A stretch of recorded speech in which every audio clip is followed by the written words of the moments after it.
Green land برف سے ڈھکا ایک بہت بڑا جزیرہ۔ زیادہ تر لوگوں کے لیے یہ دنیا کے نقشے پر بس ایک دور دراز ٹھنڈی جگہ ہے، لیکن اچانک دنیا کی بڑی بڑی طاقتیں اس پر نظریں جمائے ہوئے ہیں۔ سوال یہ ہے کہ آخر ایسا کیوں ہے؟ اس برفانی زمین میں آخر ایسا کیا ہے جس نے اسے عالمی مقابلے کا نیا مرکز بنا دیا ہے؟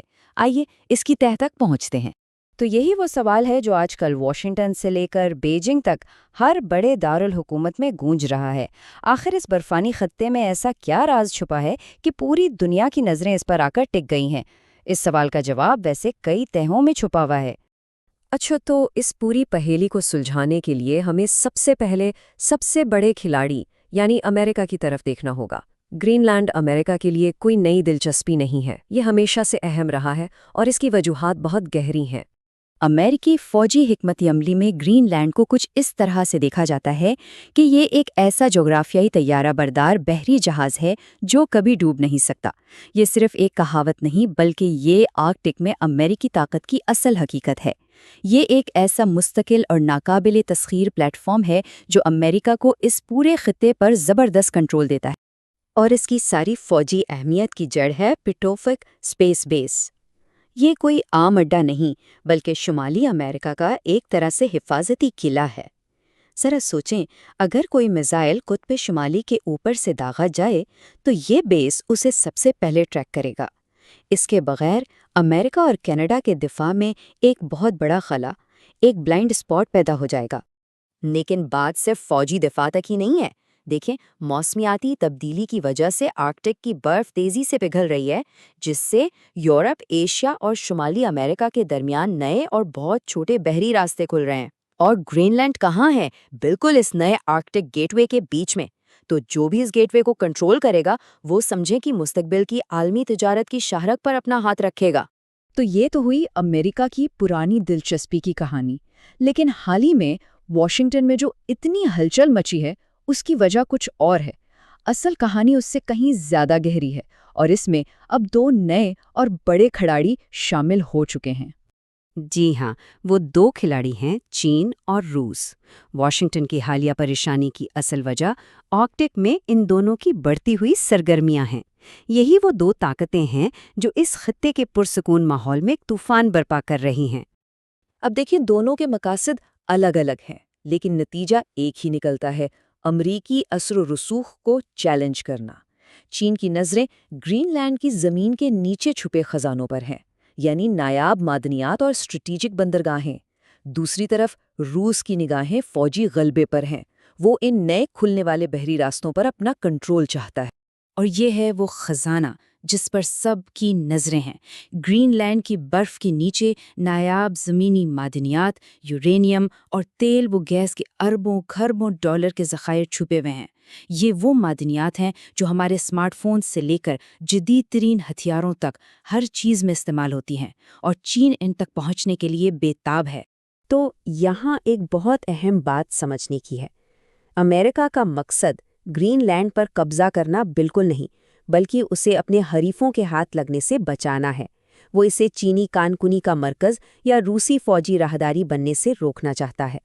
تو یہ ملکیت کی جنگ نہیں، یہ اثر و رسوخ کی جنگ ہے۔ اچھا، آپ جب امریکہ، چین اور روس جیسی بڑی طاقتیں اس خطے میں اتنی دلچسپی لے رہی ہیں تو اس ملک کا کیا رد عمل ہے جس کا گرین لینڈ پر قانونی حق ہے، یعنی ڈنمارک؟ آئیے اب دیکھتے ہیں کہ ڈنمارک اس بساط پر اپنی چالیں کیسے چل رہا ہے۔ تو یہاں سوال یہ پیدا ہوتا ہے کہ ڈنمارک نے اچانک اپنی فوج گرین لینڈ کیوں بھیج دی؟ کیا وہ کسی جنگ کی تیاری کر رہا ہے؟ نہیں، حقیقت اس کے بالکل برعکس ہے۔ ڈنمارک کا یہ قدم جارحیت نہیں بلکہ اپنی خود مختاری کو قائم رکھنے کی ایک سیاسی اور دفاعی کوشش ہے۔ ڈنمارک کی حکمت عملی بنیادی طور پر 3 ستونوں پر کھڑی ہے۔ پہلا، وہ دنیا کو، خاص طور پر روس اور چین کو، یہ پیغام دے رہا ہے کہ آرکٹک میں کوئی خالی جگہ نہیں ہے جسے کوئی بھی آ کر پر کر لے۔ دوسرا، وہ اپنے نیٹو اتحادیوں، خاص طور پر امریکہ کو، یہ یقین دلا رہا ہے کہ وہ اس اہم علاقے کا دفاع خود کر سکتا ہے۔ اور تیسرا، اور شاید سب سے اہم، وہ گرین لینڈ کو بیرونی طاقتوں کے ساتھ براہ راست ڈیل کرنے سے روک کر اس پر اپنا کنٹرول قائم رکھنا چاہتا ہے۔ اور اس سب کے مرکز میں ہے ڈنمارک اور گرین لینڈ کا اپنا پیچیدہ رشتہ۔ دیکھیں، گرین لینڈ اپنے اندرونی معاملات میں تو خود مختار ہے، لیکن اس کی خارجہ اور دفاعی پالیسی آج بھی ڈنمارک ہی کنٹرول کرتا ہے۔ گرین لینڈ مزید آزادی چاہتا ہے، جبکہ ڈنمارک اپنا کنٹرول کھونا نہیں چاہتا، اور یہی وہ اندرونی کشمکش ہے جو اس عالمی کھیل کو اور بھی پیچیدہ بنا دیتی ہے۔ تو اب ہمارے پاس تمام کھلاڑی میز پر موجود ہیں: امریکہ، چین، روس، ڈنمارک اور خود گرین لینڈ۔ جب ان سب کے مفادات ایک دوسرے سے ٹکراتے ہیں تو ایک بہت ہی غیر مستحکم اور خطرناک صورتحال پیدا ہوتی ہے۔ یہ مستقبل کے ایک بڑے تنازع کا پیش خیمہ بھی ہو سکتا ہے۔